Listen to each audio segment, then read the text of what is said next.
Well, welcome to our library studio of the Hiawa vlog. I'm your host, Craig Wen, and this handsome fellow trying to steal the show, that's Wookie. He may make a contribution as we move through the narrative today. We're returning to the last word picture. It is the final mashal. It is number 31 of Proverbs. It was written to convey, and Rich, we have a cutting problem with Asher here. It was written to describe an exceedingly important meeting. You see, Dode had engaged in some horrific behavior. Dode being David, he, as the chosen one, as the Son of God, as the Messiah and King, had acted very badly. He coveted another man's wife and actually took her, impregnated her, tried to bring the man who was a soldier, a very good man, back from battle so that he could lay with his wife and therefore create the impression that Dode was not the father, give an excuse for the pregnancy, if you will. And when that didn't work because the man would not sleep with his wife while his fellow soldiers were out in the fields in harm's way, Dode schemed to kill him and did. It was a horrible episode in his life, and Dode really had a tough time dealing with what that meant for himself, his people, for Yahweh, and for the world. And so when Nathan came to him and said, this time you really blew it, pal, and shared a story about a covetous man who had virtually everything and yet stole something of great value from a man who had very little, Dode said, well, that man deserves to die. And Nathan said, then Yahweh wants you to know you are that man. So it was really a horrid episode. And Dode and Yahweh were already not on speaking terms. Dode had made some mistakes in judgment that caused God to pull back from his beloved son for a while, and this made it much worse. And this was 14 years before the end of Dode's first life, and from this point on, everything fell apart. His family, his leadership as a father, he became a horrible father, a parent. He became a horrible husband. He became a horrible king. He became a bad prophet. I mean, he just, everything fell apart during this time of separation. And God could have just ended the story there and just racked up to the point that, well, kings are bad. When you concentrate power with people, they abuse it. And Dode did. He became interested in the pleasures of the world. He was drinking too much, sexing too much, and not thinking nearly enough. And so God could have just said, all right, so there you go. Even when I anoint them, even when I give them my spirit, even when I try to guide them, men are men, and they do horrible things. But in this case, God couldn't allow that to happen. And God was actually stymied because he couldn't meet directly with his son in this condition, because it would be out of character for God to have done so. The only solution God had was to do as he had in the past. There was both a man and a woman that God had routinely interjected into his story when things were about to get out of hand, that were deployed by the Almighty to keep his plan on track. And the most important of these in that role is a remarkable woman. She is called at various places the Amma, the most productive of mothers. She is referred to as Ashar, the woman who is blessed and beneficial. She is named Leah, and her life is rather extraordinary as God uses her in these remarkable situations. And so Dode reported in the last mashal, this final word picture, that he had been visited by this woman who was treating him as her adopted son. He refers to her as his mother. He would refer to her as Yahweh's Amma in many of his psalms thereafter. And she essentially read him the riot act. The man who loved women only for the pleasures they could provide and never got beyond skin deep with women, therefore never fully appreciating what they could contribute, was met by a woman who outwitted him, whose intellect and whose character greatly surpassed his own. And this was quite cathartic for Dode. And she had a lot to say to him. And we have read, studied the first, I think it's 15 or 16 statements that comprise the 31st proverb, and are going to go on now where it becomes even more specific as to who this woman is and what she was trying to resolve. But up to this point, we have her initially trying to garner Dode's attention by asking him if he was aware of who he was. You see, the reason God couldn't allow this to happen this way and for them to stay outside of communication is that Dode was the only one who was prepared and who was capable of fulfilling Pesach, Matzah, and Bikurim. And without the first three, Moed Mikre, fulfilled as God intended, there was no salvation for humankind. The entire experiment was for naught. There would be no fulfillment of even the last four if the first three were not honored as they had been proclaimed.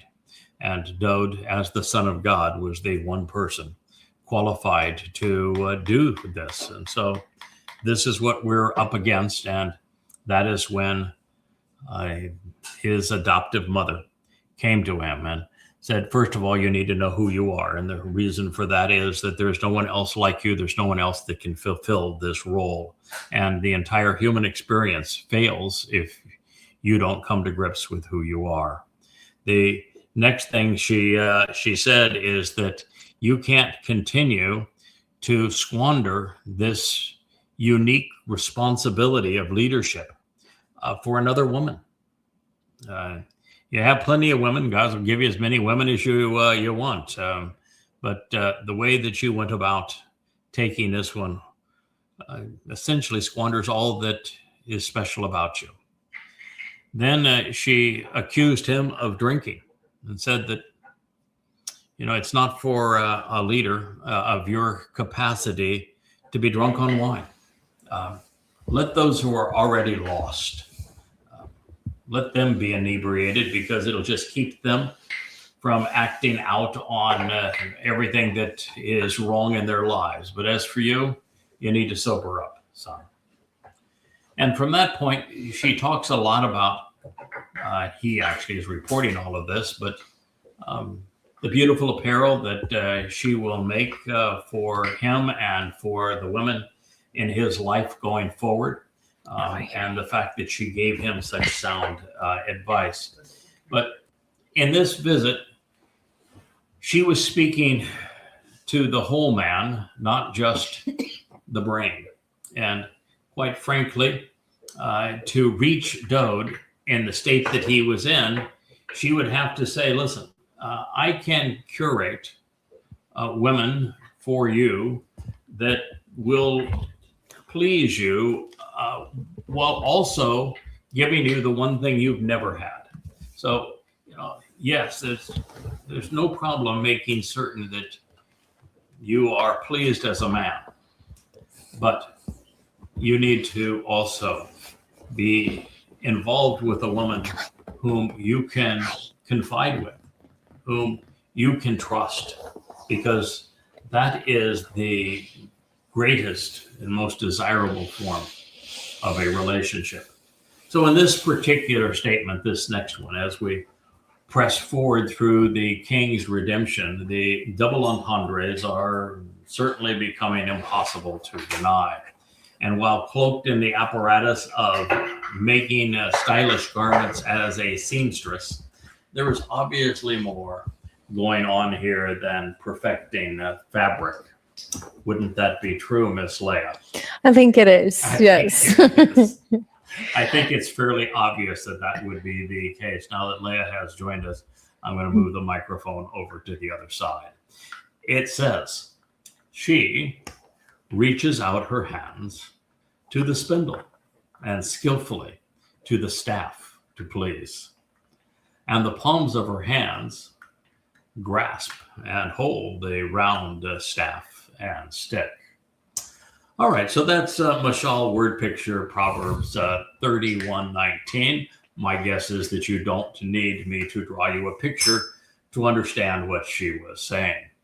But if you need me to explain, the additional notes would likely be lost on you anyway. But Possibly. Again, this is PG. This is a very... Oh, the work of a spindle actually to spin flax. It's a very difficult process. It is. The Egyptians perfected it, and Israel was a slave in Egypt for a very long time. Mm-hmm. I think they honed their weaving skills in Egypt, but it is a very delicate process. Uh-huh. Yes, I know it is delicate. This should be noted in my wife's honor, as she does want to keep this straight. If I were to combine the prowess of every woman I've ever known, even collectively, they would hold a candle to my brilliant wife, who is quite exceptional in this regard. It is what she senses in me that allows her to conduct herself in a manner that would be similar to conducting an orchestra. And you can actually see her playing her symphony. So she is quite literally, in a manner of a metaphor, getting Dode's attention and saying, I've been talking to you about recognizing who you are, not forfeiting your leadership, sobering up, appreciating a woman that you can confide in and that is good for you because of her intellect. What a loving relationship looks like beyond the skin, beyond the parts, beyond the lips, buttocks, and breasts. Women are not parts. Yeah, I don't think it's beyond. I think it's inclusive. Yes, going beyond that. Yes, she is saying that about the parts. The parts are wonderful. And, just don't get stuck on the parts. Right, the parts are indeed wonderful. And she's saying, yes, there's nothing wrong with nothing wrong with the parts. Pleasure. No. But you need to know that pleasure can come from someone whom you have an intellectual connection with, someone of character. And so you don't need to forego one for the other. No, the only prerequisite in this case or any other in the future is the love of Yahweh's name. I would say that while our relationship for the past 18 years has focused on an intellectual presentation of Torah ideas. Yeah. Very early this morning, you came into my office and say, "Oh, you've got to read this. This is really astonishing." This was Zechariah 11, I think, was today's. It's not just 11; it's 9, we 10, read 11. It together in Hebrew this morning and considered the implications, and it is indeed enlightening, and it's going to be important for us to deal with it at some point. So most of our conversations are that way. But our relationship is far more holistic than that. And I think that what Dode's adoptive mother is saying that if you can elevate your game to the point that you focus on a woman who can contribute everything that a man desires and needs to be successful, you're going to be more successful. Mm-hmm. And you're going to enjoy even the sensual aspects of the relationship more if you can trust and you're comfortable in the presence of a woman that you have more in common with than just pleasure. Absolutely. You know, I think most men and women have been in a place one time or another in their lives where they went out and came back home with a pretty or somebody that they thought was handsome, and they engaged in coitus, as they they would say on the Big Bang theory. And the next morning you wake up and you say, oh my goodness, what did I do? Who is this person in my bed? I don't even know them. And you almost want to chew off your arm to say, how did I get myself into this? And how do I get myself out of this? Because I don't even know this person. Now, maybe some of you have never experienced that sort of thing. And I don't really know personally, of course. I'm just hypothetical, of course. Hypothetically, of course. Rich, you wouldn't know anything about that, would you? I'm working on your mic drop right now. Okay, thank you. So the fact is that when a relationship is one-dimensional, Oh, that is not worth the overall investment, and it has very little chance of being meaningful. Or rewarding. Right. So what Leah is presenting here is one aspect of a multidimensional relationship after having already gone through the merits of finding someone whose character and whose aptitude are stimulating and trustworthy. Well said. So love is indeed a many splendored thing, one that is beaconing the response to whom the hand is extended. And our role is to model genuine love and commitment within the covenant before the mortal remnant is gathered into the garden. So they're going to be sexual in the millennial Shabbat. They're going to conceive children, and they're going to do so in a way that is enjoyable. God has nothing against sexual pleasure, designed it to be that way. And so they're going to be doing that. And what Leah is encouraging of Dode is, let's model a mature, loving relationship where every aspect of the relationship is of a high caliber and of genuine mutual respect. If you look at the succession of Dode's marriages, many of them were damsel in distress situations. Finding a woman of quality that is his peer, that is his thinking peer, his intellectual, his musical peer, that would be beneficial for him. Yes. Yeah, he's going to be a better songwriter and a better singer if he experiences maybe a better dancer too. Yeah, the fullness of what it is to love and to be loved in return. Yes. So it says she spreads out her hands to the responsive who are receptive, and she reaches out and extends her hands to the willing and enthusiastic. Proverbs 31:20. Still very similar, that you can read this as that this woman who has been presented as a seamstress, who is now working the spindle to make these fabrics and to weave and fine these linens. It's a lot of you must pay attention. So yes, that she will adorn Dode and the women in his life, and that requires a lot of personal attention if you're going to tailor a garment specifically to someone. Yeah. So all of this is couched in language that would be potentially understood as this is the seamstress for evermore. And she will be adorning the king and the king's wife in the future, particularly for their upcoming nuptials. Now, it's true that all but 1 in a million reject Yahweh and his outreach to our fellow man. They know nothing of the Torah, Bereth Moadim, or of Dod. Nonetheless, our job is to extend the invitation, but not compel their reply. No. When I first met Leah, then Lisa, 8 years ago, she was a bundle of nerves with anxiety written all over her face. She had lived a full but fairly rough life at times, replete with way too many abusive men, psychotic women as well. She had learned that people can be treacherous, even cruel.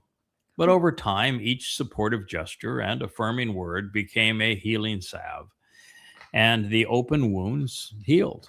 And while she still shies away from the limelight and attention and prefers the quiet places where she can study and share Torah, it's obvious that she wasn't directed to the final mashal before she was prepared to handle the implications.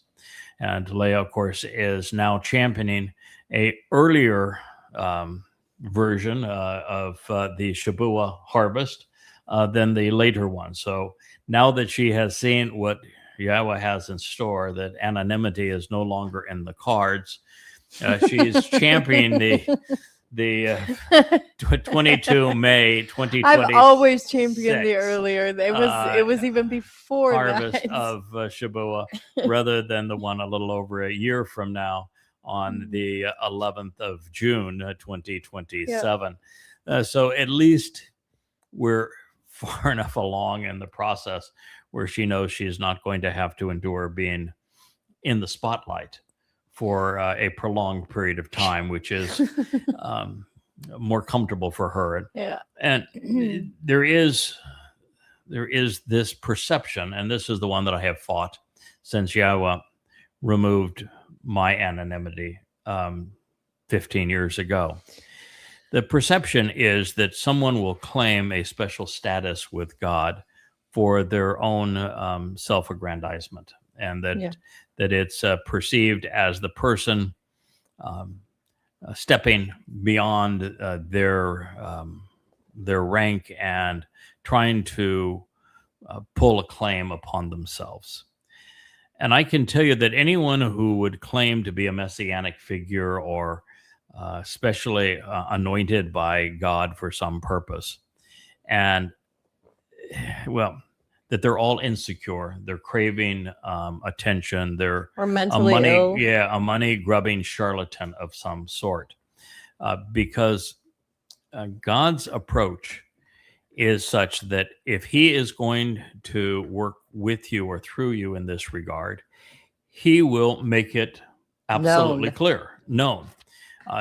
For example, once our eyes were open to this, we now see the presentation of the Amma and Ashar everywhere, and how the barren woman will conceive the children of the covenant.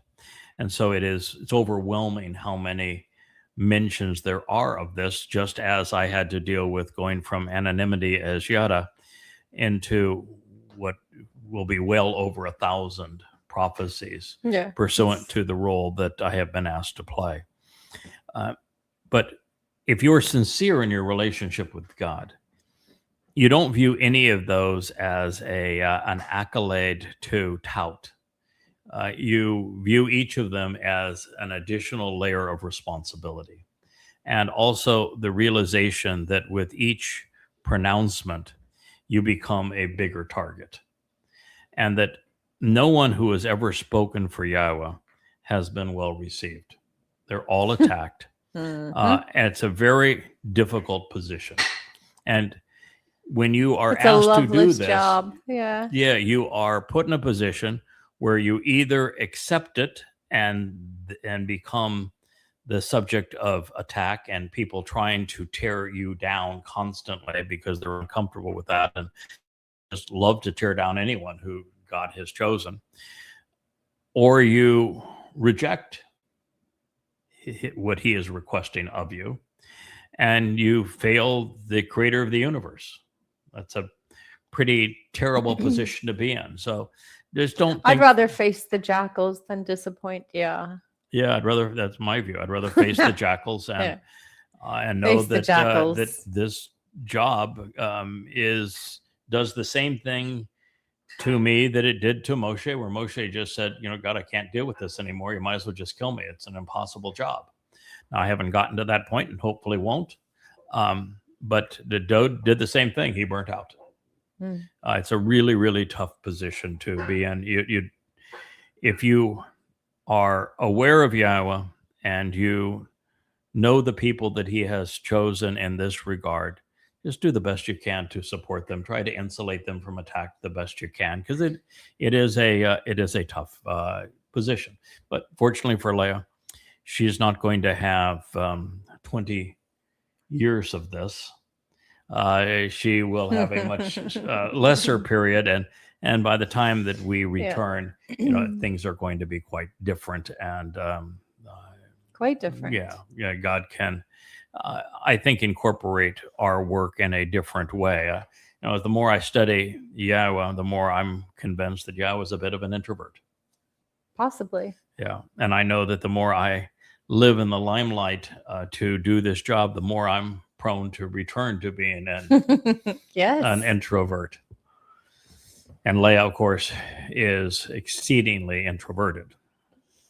So those of us who have lived on both sides, knowing what it is like to be a public figure, after enjoying the freedom of anonymity and privacy, realize that if it were not for Yahweh's insistence on full disclosure and complete accountability, the credibility that comes from the conviction of an individual that's willing to take the blows, willing to stand up against the crowd. Because when you speak for God, you are always standing up against the 99.9999% of those who are political and religious.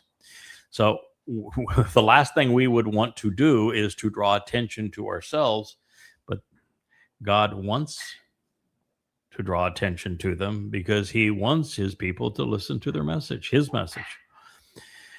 And of course, it's not our Father's choice for us to be anonymous, just as God doesn't want to be anonymous. He wants the world to see us as role models, and not role models in being prissy and you know, good. You know, that's not what he's interested in. He's looking for us being role models and doing the four things he wanted of Adam that he finally would enjoy with Dode, that I think he is enjoying with us, which is you need to be observant. Observe the Torah and be thoughtful with regard to what you're seeing in the Torah. A second is you need to be responsive so that you engage in the family business, make a contribution to what's important. And then fourth, show that you have staying power, that you have character, that you're willing to acknowledge when you make a mistake and learn from it, grow as a result of it. If you trip and fall, demonstrate to God that you can be trusted by getting up and get going. Correcting your mistakes. These are the four things that Yahweh wants modeled. It's the four things he wants expressed during the return to Eden. So this is what our Father wants, because it's proof that we can meet his expectations and we can earn his trust. The journey from one among billions to the spotlight always begins in the same place, with constant and disciplined observation and curiosity. You begin by studying the Torah and prophets, closely examining and carefully considering everything that this world has to offer, but particularly Torah. It's our response then that becomes beneficial as we share what we have discovered and learned along the way, not only for ourselves, but for our God and for future covenant members. So these steps are marvelous, indeed rare, because they are not enough to engender Yahweh's trust. God wants us, needs us to stumble occasionally, to be mistaken, so that we can learn from our errors, get back up, and grow stronger and wiser, more confident as a result. This is how we develop confidence and conviction. It is in the fire of failure that our character is forged, as our metal is strengthened. When we are drawn out and quenched in the vat of his restoring oil, we become strong. It is why God caused the fall in Eden. He knew that out of Eden, we'd be given the chance to trip and fall and learn from our mistakes. Get a backbone. Get a backbone. Show some grit. Show that we're interesting, that we're Resilient. we're Reliable. reliable, worth Accountable. trusting. And so that is why we're being invited back into the garden, and why we are sharing what we have learned along the way, proving that we've learned our lesson. Well, Leah has. She said, she is no longer intimidated, nor is she afraid of this distinct honor and sign of respect. This is Dode, as the very Son of God, saying this of Leah, the Amma, the Ashar. She is no longer intimidated. She is not afraid of this distinct honor and sign of respect. She's earned it. She's studied her Torah, knows her Torah, and has developed the character to withstand the abuse. In fact, the very fact that you have been so abused by an ex and by a BFF and overcome them, you forged the character that is needed to do this job. I don't think I could have done it if it wasn't for all of the harassment I have received over the years. With each stripe, you just become more resilient. You learn that there is nothing somebody can say about you that's going to make any difference. First of all, I would have to care what they say. Mm-hmm. So she is not bothered or distressed over not being highly valued and appreciated, profoundly respected and admired. Called imperfect, third person, feminine singular. This is all feminine singular. For the sake of her family. In other words, she is willing to do this for the sake of her family and home. La Berethe, for her household. And this is one of those really wonderful metaphors that follows. As a snowflake, with water becoming uniquely beautiful and distinct, even from being perceived as icy and cold through an occasional indiscretion, a rash response, or unintentional mistake. Min Sheleg, from being as white and pure as snow, unique as a snowflake, symbolic of the one cleaning up what that which others have soiled, making it especially beautiful with a covering of snow. From Shal, unintentionally being wrong, making a mistake, being part of an imprudent or rash response, or some indiscretion. Now, it could be a misspelling of Shelah, being at ease and secure in the most favorable situation. Shalah, taken away. Shalah, making requests or asking questions, or even Shalab, being joined together and properly positioned within the frame. Although I think it was Leah that started us off in the right direction with this, because when we were trying to understand the metaphor of snow, your first instinct was, well, isn't a snowflake making water beautiful? Mm-hmm. No. Mothers and women are common. Water's common. But snowflakes are always Unique. uncommon. So that what I added was every snowflake is unique. Mm-hmm. And so to be with God, we must be unique. And it is this relationship that makes us beautiful. And so rather than being ordinary, you can be unique and beautiful, just as is the case with snow. And though you be filthy and dirty, look how pristine a new fallen blanket of snow makes even the most unattractive environment. Very true. So marvelous metaphor. God's very good at them. This is because her entire household and family are clothed in crimson when fully grown and mature. So she goes from the whiteness of snow, the uniqueness of each snowflake, to the realization that a snowflake makes water beautiful, to the fact that her entire household is clothed in crimson when fully grown and mature, in vivid red when their lives are complete. This is Proverb 31:21. So every reference to Leah as a mother of Yehud, to when she was, the original Leah was the mother of Yehud, the Jews, to Yahweh's Amah, and even the blessings and benefits of Ashar. They're all signs of respect, a distinct honor bestowed on a woman devoted to serving her family on behalf of her God. She has earned and deserves our admiration. Dode recognizes it because he is the one issuing this particular decree. So our king, God's beloved son, perceives Leah as his mother. He's grateful to Yahweh for having sent her to him, something that he makes abundantly clear. And for example, in the 116th Mizmor, he says, she's the one who unshackled me from a certain incarceration. And I'm most grateful that you have sent your reasoned and intelligent Amma to me. By restoring his relationship with his father, with Dode, with Yahweh, he can now redeem the entire covenant family. And in so doing, the mother of one becomes the mother of all.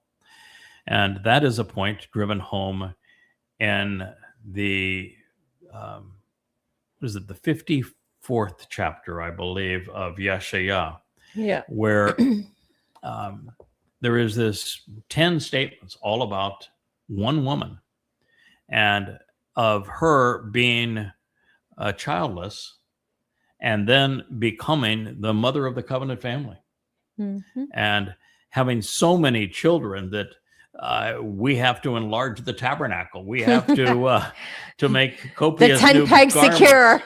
for them. That so much has to be done because she is so enormously productive and adding to the covenant family. Married to the same fellow, which is that part's encouraging. Yeah. So you weren't able to find a better husband along the way. So it's no, it's you, babe. Yeah, it's me. So our king, God's beloved son, is absolutely bought in that Leah is his adoptive mother, and he's exceedingly appreciative for Yahweh having sent her because she is the one who reestablishes his relationship. And when our king declared that his mother, was ready to be Yara, acknowledged and appreciated for her contributions to the Bereth family, he went on to speak of Sheleg, of snowflakes, stating that the entire Bereth family would be adorned in scarlet when grown and mature. While this might sound like a conflicting metaphor, he was actually publishing an essay on the nature of the Bereth covenant by going from snowflakes to crimson when mature. Now, should you have missed it, well, join the club. I didn't see it until Leah published a post that brought me halfway there. She pictured a snowflake with the caption, "Water made beautiful," to which I added, "Unique and distinct, too. Every snowflake is individual."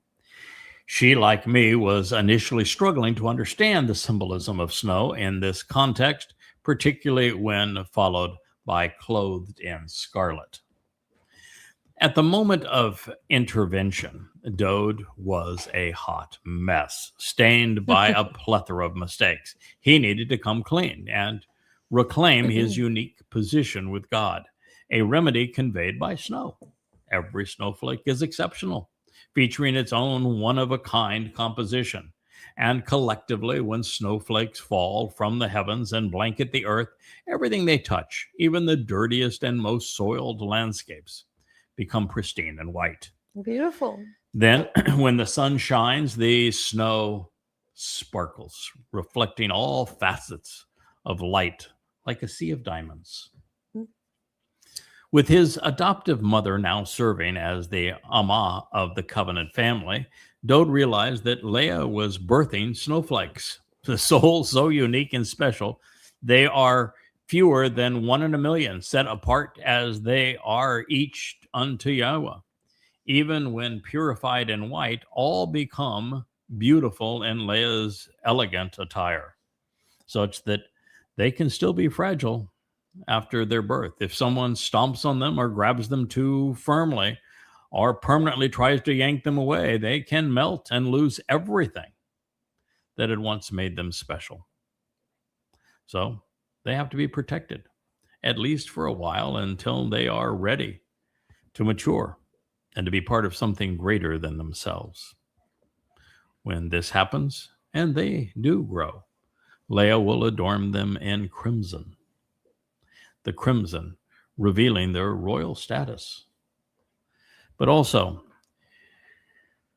both Dode, her son, and Baal, her husband, are known for being adorned in red. They are. Yeshaya later will tell us that the man from Edom is properly attired, and he is festooned in red, not only for having coming out of the wine vat, but because he will be sacrificed, as was Dode on a Moedim. So Dode, after conveying the stains of his ineptitude, making him bright and white again, he was prepared to be bathed in scarlet red, finally, depicting his service as the Passover lamb. It's a rite of passage, portrayed as a sojourner in time. More than this, as Yahweh's Amma, productive mother and seamstress, Leah is offering what I once attributed to the Ruach spirit, a garment of luminosity that covers our shame and makes us appear pure as the driven snow. And with the reference to crimson, it is offered in collaboration with her sons and her husband's fulfillment of the Moedim. Boy, a mother of many sorrows. This is how we grow and mature in the covenant family, from the unique fragility and purity of a snowflake to an adult adorned by our King and his mother. Well, to quote the great Dr. Seuss, oh, the things we can think when only we try. And mother, father, husband, and son are nowhere near concluding this lesson. There are more things to think. She makes coverings and fabrics for her of fine linen, in addition to woven wool, yarn, and cloth for her garments. Proverbs 31:22. We're back to this garment of luminosity. We're back to adorning the king to purify his appearance before Yahweh, but also as the one who would fulfill Pesach, and then once again in the royal line, but with the fine textiles of linen, which means she will attire him for fulfilling Yom Kippurim, the Day of Reconciliations, as the high priest in the linen apparel. And of course, he will be wearing garments designed by his mother, Leah, for his wedding, which will take place on Yom Kippurim. She might even weave the chuppah of the tent for the honeymoon celebration come Sukkah. So This is going back to reaffirm that the conclusion that I had made, um, 18 years ago, that drew us together, that I had rued because of a corruption of it by a bunch of meddlesome and perverted women, was true all along. There really is a garment of luminosity. It is the apparel of our mother, and it is the garment that is going to be worn by all who not only celebrate membership within the covenant family, but also by all who will enter the millennial Shabbat, and that our King will be adorned in such garments, as well as his bride, Yisrael. So there really is a maternal aspect to all of this. And there really is a garment of luminosity. And it is crafted of the finest coverings and fabrics, particularly of fine linen and woven wool yarn. Again, linen and wool, primarily because in this context, she is serving her son, Dowd. He will wear wool when he fulfills Passover as the lamb. He will wear linen when he fulfills Yom Kippurim as the returning king and high priest. He will do both. And it is likely that her husband will be adorned in linen. I don't think so much in wool. I don't know if what the hides are to depict his the bullish metaphor, but again, the bullish metaphor that Yahweh uses really is to be symbolic of the man's disposition and character. Don't stand in his way. There are three men depicted as animals. Not because they're animals, but because there's a characteristic of each of those animals that is conveyed through their personality that he wants people to know. Dowd as the ram, a leader of the flock, but also as one who is as vulnerable as a lamb when enduring Passover. And he wants Dowd known as this. There probably is no other animal that would garner people's emotional response to being harmed. And that's the very inference of Zechariah 12, when Yahweh returns with Dowd, the one that we pierced, and that we weep for him as an only begotten child. Yes, but he's also the Lion of Yehuda. Yes, but he's not depicted as that. It's Yehuda that is depicted as the lion. And Dowd is depicted as the ram and the lamb.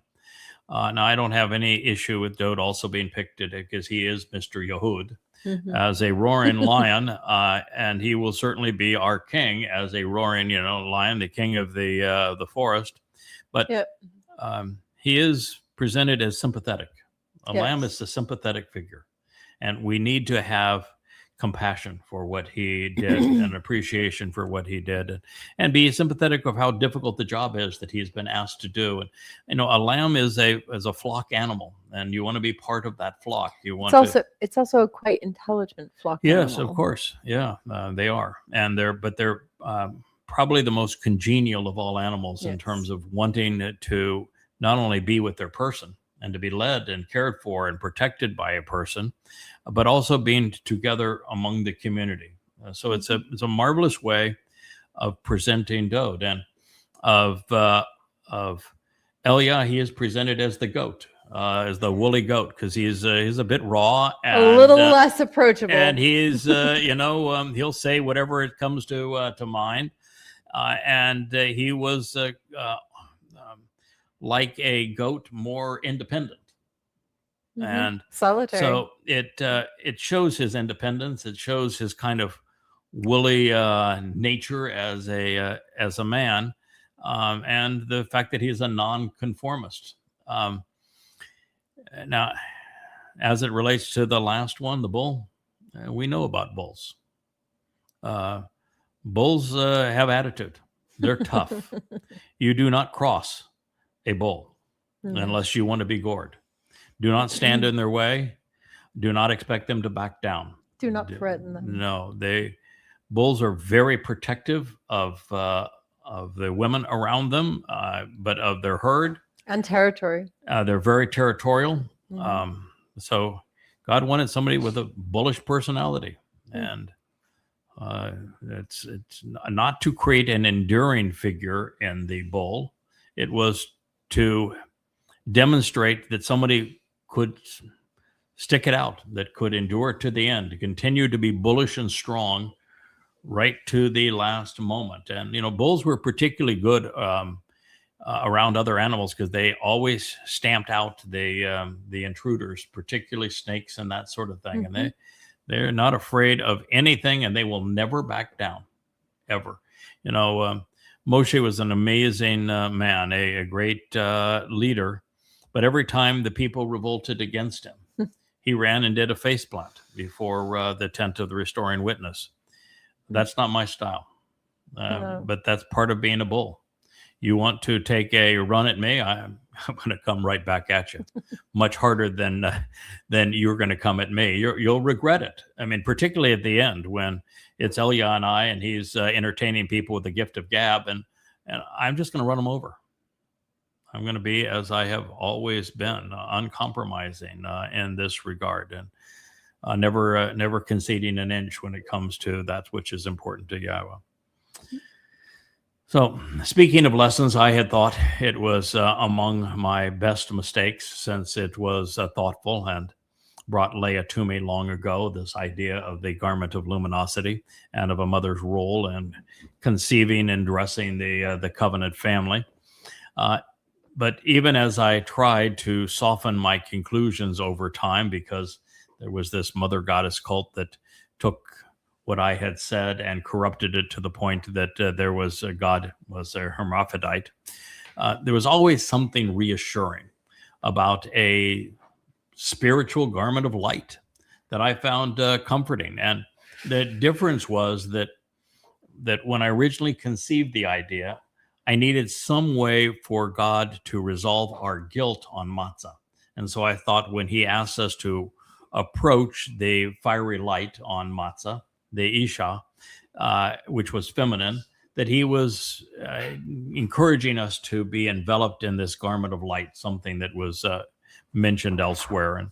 And so that was the means of perfecting us, because our guilt was obliterated by the light. But come to find out, our guilt is obliterated by the darkness. It is Dode carrying our guilt into the black hole of Sheol, so that it is gone and unretrievable and unseen, and therefore unknown, that perfects us as part of the Moed Mikre.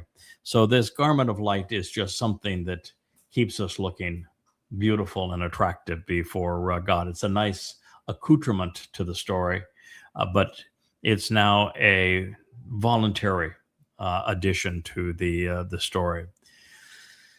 So what I found comforting in all of this is that, like Dode, we benefit from being cleaned up every now and again, and seen exposed in Yahweh's presence in an attractive way. However, I realized that it was no longer needed after becoming the first to recognize that Dode fulfilled the spring mikre in his second of 3 lives in 33 CE. Once you know this, you know that he removed our guilt, along with his own, of course, on matzah, taking it into Sheol, never to be seen again, which is far better than covering it over with light, with the darkness obscuring, with the light obscuring the darkness. But before realizing this, I had suggested, as I had just shared, that by approaching the feminine fire during matzah, itself a feminine title, that we were being symbolically and spiritually adorned in that light rather than transformed by the fire, something we spent a lot of time speaking about since that time, that we are literally, as physical beings, we are transformed by this fire, such that our soul is enveloped in light and energy, making us so much greater than we would be otherwise, and releasing us to eternity and being able to explore the universe with Yahweh. That's the very transition that Yahweh is trying to postpone until such time as we demonstrate that he can trust us, which is the whole purpose of this meeting. and that idea replaces our physical bodies with light and energy. Here during the millennial Shabbat, you're adorning physical bodies with this beautiful garment. And yet now, after all this time, the woman who was brought to me because of my fascination with the feminine nature and redemptive apparel of Yahweh is being credited by our king of actually making it. And while as bright and white as snow and as visible and pronounced as scarlet to the eye, the wardrobe she is making for herself and for her husband, as well as for her children, and the king's wife, is crafted not only of fine linen, but also of wool. And this, as it should be, since Dowd redeemed the covenant family as the Passover lamb, and he will reconcile Yisrael on Kippurim, dressed in the fine linen of the high priest when anointing the Kipporeth, which is the mercy seat of the Ark of the Covenant. Now, beyond this, Leah and I suspect that there will be 2 weddings on Kippurim. Dowd to his bride, the chosen of Yisrael, and Leah to me. And she and her curated bride for Dowd will all be dressed appropriately in fine linen. Now, I think you want to make the bride's garments of starlight, but maybe Perhaps. that'll be tough to make on your loom, but we'll see how that works out. Maybe silicone linen. Who knows? Who knows? Yeah. So Leah's making us all presentable before Yahweh. We're going to be comfortable exposed in his presence because we're going to look stunning. And she is doing so not only because we must feel comfortable exposed to God, and we must come to embrace our royal status with God, but she is also dressing us for success. Last time Yahweh appeared before the children of Yisrael, they were so uncomfortable, they told our Heavenly Father to shut up and go away. But on Kippurim, the opposite must occur for God to open Eden's gates on Sukkah and allow the Israelites back in. He's going to appear before that mortal remnant on Kippurim, and there's not going to be a Sukkah entrant 5 days later that tells God to shut up and go away. So I'm hoping that our new duds keep us better aligned with Yahweh's intent. So one of the many reasons that I recognize that this mother, who is depicted elsewhere as Yahweh's Amma, the Ashar, is Leah, my wife, is that Dowd unequivocally affirms that I am her husband. Yep. I am a lucky man. I don't think luck had anything to do with it, but I tried to squirm out of it, but he deadpan named me. Yep. Yeah. Yeah, he does. And me as well. But here it is. Yeah. Her husband, Baal, her Lord and Master, is known and respected as Yada. Yada. Is revealed, acknowledged, and understood as Yada, one who knows. It was in the Nifl participle, masculine singular absolute, with Yada serving as an actionable and descriptive title by which he is recognized. There it is, kids. Every time that Yahweh wants an actionable title, it is written in the infinitive or the participle. In the participle, it means that this is something that becomes known and declared at a particular moment in time. Where in the infinitive, this is something that is disclosed over a long period of time. In this particular case, the world is coming to know at this particular time and will find it absolutely overwhelming come Yom Kippurim. Yes, they will. That her husband, Baal, her Lord and Master, is known and respected as Yada, within the inner sanctum of the thoughtful assembly. Within, he himself dwells, sits, and remains established with the authorized elders and prominent leaders of the land and material realm. Mashal word picture, Proverb 31:23. Well, there's no running for that, love. Go. Mhm. Your husband is known and respected as Yada. That's It also says that you have a somewhat submissive marriage, and that you don't have any extra wives hiding around here, do you? no, no, I left the only other one about a year before I met you for the first time. Okay, Nope, you would be it. that's it. Just me. Okay. Yep. And you know the term Baal is one that oh boy I struggled with, because Baal is identified with the prophets of Baal when Eliah goes against the religious establishment of Israel. Now, what's also interesting, he went against the prophets of Baal and Asherah. And what does Dode call you in this Mizmor? Ashar. Ashar. Same basis, same word. Mhm. And so what Dode is saying here is that while misused, Baal, lording over people, is something that Satan craved, and therefore the prophets of Satan, as the Lord and Master of the world, craves that title, corrupts the title. First thing he corrupted. Yeah, he corrupted the title that Yahweh had intended for good, because a strong husband with a wife who is a bit submissive in that relationship, supportive in that relationship, is what he considers to be the ideal marriage that creates the best possible resort. And what he is saying in this, and by the same thing is true with Asherah. The reason Satan coveted the Asherah title is it means blessed, beneficial, the one who shows the way to the benefits of the relationship, who knows the way to get the most joy out of life. And so it was something that Satan solicited. And you don't have Eliah actually attacking the title Baal or Ashar, No. but of the religious pundits, The ones who spoke for them. who claim to speak for them. Mm. So that's what was deadly. And it was Satan who does what Satan does. He corrupted those titles. But both of them appear here, and they appear here as very positive things.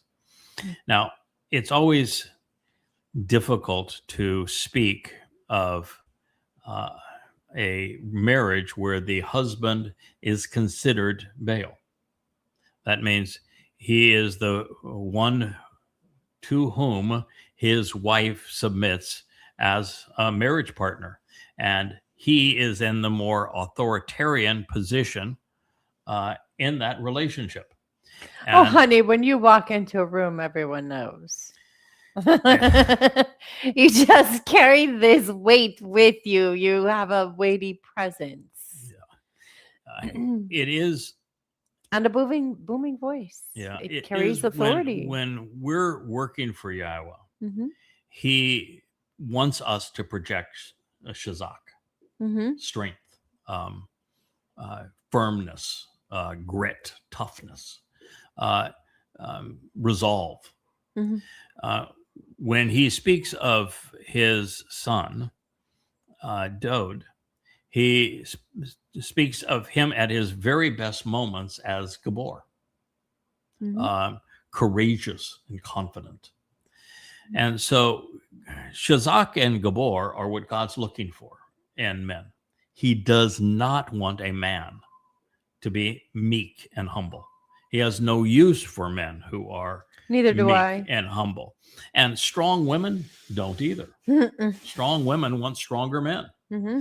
And the only kind of woman whom you can confide in, which was your advice, and respect for their intelligence, for being bright and beautiful, are women who know their strength, know what they're contributing. And for someone who has that much to offer, being willing to, not just willing, wanting to engage in a relationship with a man who is going to be stronger still, is not only a sign of respect, it's more important, it's a sign of trust. And it's also, it puts the woman in a position where she can relax and know, I can contribute everything to this relationship without ever being concerned for my own safety or life or my own prestige or honor. Mhm. That a man who is fulfilling the role of a husband as a Baal is going to be bullish towards his wife. He is going to absolutely protect her and create the environment where she can be all she wants to be. And it fits right back into what God said when he was creating Chawa for Adam, the first woman with an Asalma for a man with an Asalma. This is going to work best if you guys work together. Mhm. And she's supportive of what you're trying to achieve. There are several women that God used and spoke through in a mighty way. Ruth, Deborah, Chana, Sarah are all Mhm. examples of that. But all of them had a very strong man in their lives. And the one that God asked you to go inquire about, her man was so strong, his name was Strong. Yeah, exactly. He was He's Boaz. named as Strong. Yeah, it was Boaz. It means with strength. So, And Job uh, speaks about this Amma yes. as being strong, Oz, right? So would you say that Ruth was a strong woman? Absolutely. And she said, she said, here I am announcing who I am. She first thing she said when Boaz asked her who she was before they were even knew each other, she says, I am your Amma. I am your productive mother, baby. And I'm going to deliver the kinsman redeemer, the Gaal, to you. Yeah. And I know you're Boaz. Yes. You're with strength. Yeah. You're going to be one of the two columns on the Dagon temple. Yeah. When it's Yeah. yeah. So my cryptic Facebook post, I know who is Boaz. Yes. Yeah. Yeah, There it you is. know who is kids. Boaz. Now you do too. Yeah. But I think that, if I may, Mhm. a strong woman, intelligent woman, a woman that is highly intelligent and on her game, she won't. Women are strong, but she won't lend her strength to that which is immoral, wrong, or mean, cruel. Yeah. And a lot of men take advantage of women in this way. You're in your business career, you had to manifest strength. Yes. And it finally wore you out because there's so many people taking jabs at you and a woman constantly trying to protect herself and her turf. Mhm. It's exceedingly draining on a woman. It is. A man has a little more stamina in this regard. And I know we're all have the same value to Yahweh, but we have different attributes. And a man has a bit more stamina in this Mhm. regard Absolutely. than does a woman when constantly attacked. So it wore thin. In fact, you finally gave up fashion just because I sold the company. it was just too much being attacked all the time. Having somebody as a protector would have been Very nice. a marvelous thing. And then when after being a runaway bride, I don't know if it was 5 or 6 times, but it was a lot. Yeah. Can you Yeah. confirm it was 5 or 6? It was 6. 6 times. Yeah. Okay. 6. Okay. After being a runaway bride for 6 times, you married poorly. I did. Yeah. Very And poorly. Your ex was he was On paper, it all looked good. Yeah. Yeah, your but- ex was submissive, Yes. and so you had to play the. I had to be the strong one. You had to be the strong one because he was insecure and submissive, Yes. and was uncomfortable, wasn't it? Very. It's a difficult relationship for a strong woman to be in a position where she has to be stronger than the man that she's with. It wears on you. Yeah, it wears on you. It's one of the things when we first got together and we began to talk about the various roles that we can play and how we contribute to one another, you immediately says, I want to do that. I really want to do that. That fits. I just want to be a girl. Yeah. Oh, I just want to be a I want girl. to stop being the man. Oh God, can I? Why don't you play the man and I'll play the girl? Yeah. And we'll That life we'll is get good, along yeah. great. Yeah. So there's a lot to this. I know it's difficult in today's world to talk openly about, but we're not afraid of being judged. We're judged for a lot of other things. So Yeah. why not this? But that's what Baal infers. Her husband Baal, serving as her lord, as her marriage partner, who is in an authoritative, strong position, is known and respected It's Yada. as Yada. He is revealed and acknowledged, understood as Yada. Within the inner sanctum of the thoughtful assembly, Baha Sha'ar, inside the doorway, inside the gates and the portal of the enclosed community of the rational group of related people, from Sha'ar, within the community of those who think and reason. God invented the language, so he makes it work on all possible ways, right? Within, he himself dwells, sits, and remains established. So this whole story has been about Dod's adoptive mother, the M, who we now know is, from Dod's own confession, is the Amma, who permeates the Torah and prophets as the productive mother, and who is really extolled in Yeshaya 54 and the contribution she makes to the covenant family. And yet we have a moment where Dod is acknowledging that she does not work alone. That is what he's saying here, is that this mother is married. Tabal. Now that's big for Dod to say, because he covets everybody. And a woman that comes to him and his little brain is well, not with the little brain. How can I make her mine? It's the little brain that Dod had the problem with. And here he's saying, I respect her for being married. I now know her husband. Mm-hmm. Her husband is Yada, Mm-hmm. and you don't mess with Yada. He's a damn bull. And so he is explaining here. Yeah, I get it. She is married. Her husband is Yada, Yeah. and Yada's a damn bull. So, okay. And Yada is now positioned forevermore within the inner sanctum of the thoughtful assembly. Dod's king of that assembly, going to be now, wouldn't have been had this meeting not taken place. But it says he himself dwells, sits, and remains established, not just for a while, forever established with the authorized elders and prominent leaders. What did you think? which You're Dod is his one. herald. Where'd you think you were going to sit? Well, I mean, that wasn't really.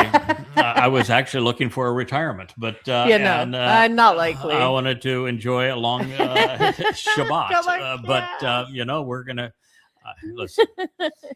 It's like Moshe before me and Dod.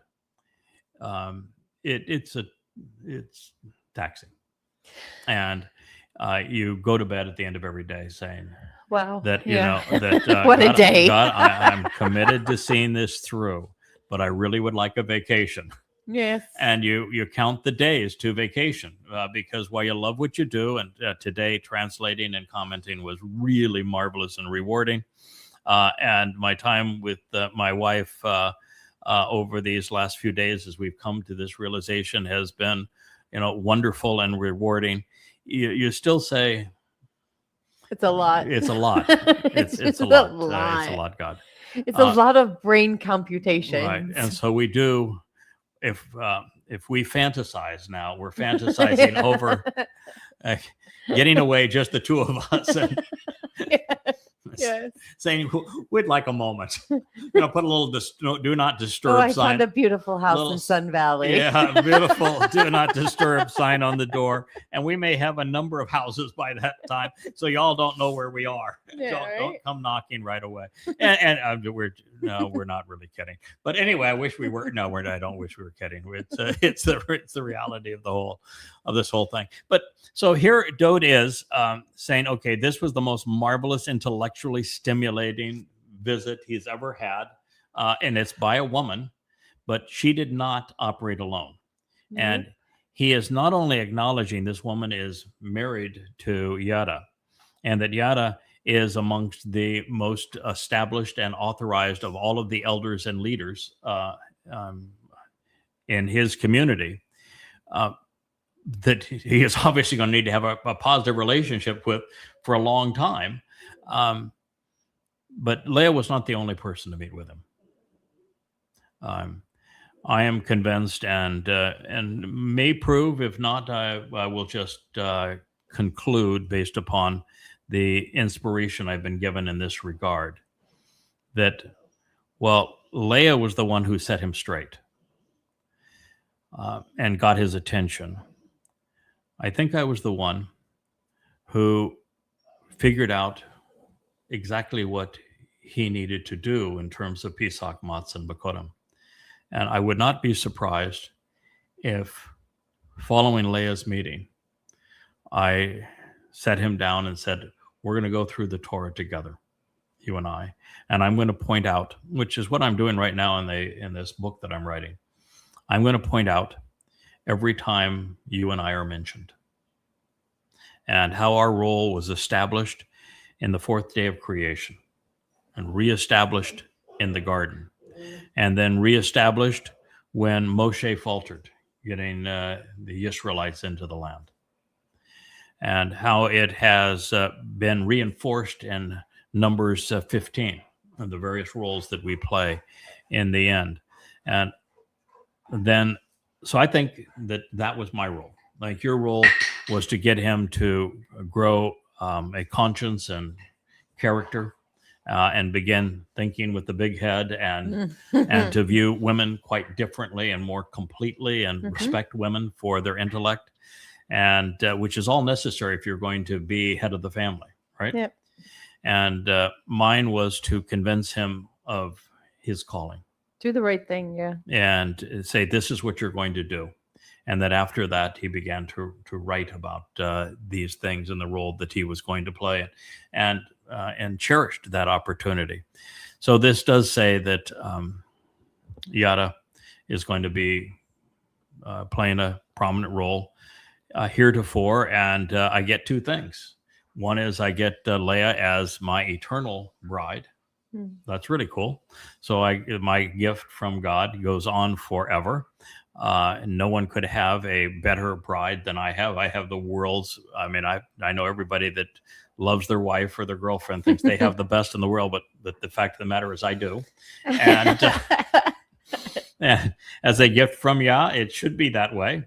God's not chintzy in this regard. So intellectually and all other ways, I have the best wife in the world, and she gets to be my wife forevermore. Now, there is responsibility that goes with that, and I'm hope I'm up to the task in this regard. But God seems to think that we're going to be married forever, and that we are going to be positioned in a very influential place in Dod's life and in Yisrael's life and in the covenant family for a very long time. So this is now the second of three times in the final word picture that Dod refers to his mother's husband, as Baal.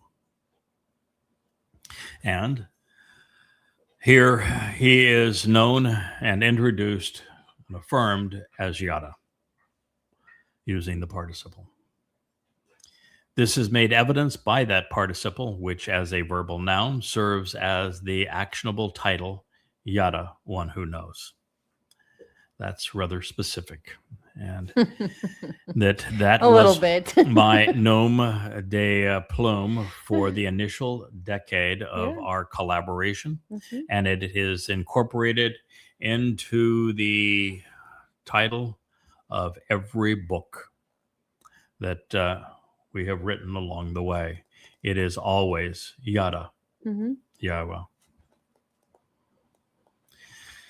So this affirms that the place where I will be Yada, acknowledged as such, is Ba ha-sha'ar, within the inner sanctum of the thoughtful assembly. That means that everybody who is part of the covenant going forward will have thunk themselves into that position. You come to know God up here. That's the point Leah has been making through to Dode from the beginning. Think your way through. This is inside the door that Dode opened on Pesach for the covenant family to life.